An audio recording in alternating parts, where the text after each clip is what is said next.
Hasierako behintik esaten ez, baiara Euskaldun edala, bere gunean arnaz gunetzat hartu alzan bai, eta da, orokorrean uzatu Euskal Herri mailan moduen erabilera gero eta txikerragoa dela, ez? Eta horretan apurbet sustertu behar dela, ez? Holan edo alan lortu behar dugula apurbet egoera horreri buelta emotea. Berbalaguna proiektu bat, oinarria dekona euskeraz hitz egitea. Orduen ja hainbat urte dire Euskal Herri mailan zein arratian bertan proiektua martzen dauela, eta esan dugun moduen helburu nagusia euskeraz egitea da. Alde batetik euskaldunak direnak, eta bestetik ikasten dabilen jentea, ez? Orduen holango nasketa bat da, talde txikietan euskaraz egiteko eta aldi berean ekintza desberdinen behileik, ez? Taberna baten kafe bat hartu, edo kartetan egin, paseoan joan, edo kirolen bat praktikatu. Apuntetako edonor apunta horrei, ez dago horretan inongo arazorik, doako zerbitzue da. Zerruten gara topetan adin guztietako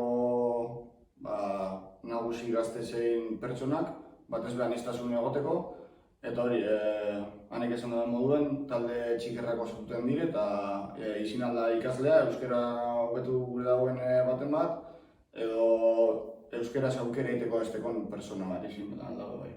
Horretarako, badeko guz bidebi, bata dela guk eskoletara apuntan direnak gaude euskera ikizten apuntan diren guztieri emoten dutxego informazioa, bai euskaltegien, bai udaletan emoten jakia, eta gero online beba egin alda. Bi aukera horrik egongo ziren. Beste aldetik batez be, lemoa eta behatzagaz egiten dugulan, orduen bertako udaletan be aukera da joan da izena emoteko, eta beste herrietakoak badire, herri horretako taldeetan sartzen dugu. Sigezko esperientzia kontuan eukinde, taldeak bat 5-6 pertsona ingurukoak dire.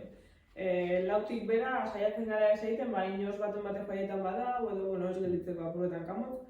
Eta idoz egon zan talde bat denbora honagaz oinez joaten zirenak, buelta bat emoten, da bitartean berbain, edo beste batzuk poteoan ibilteko gelditzen dire.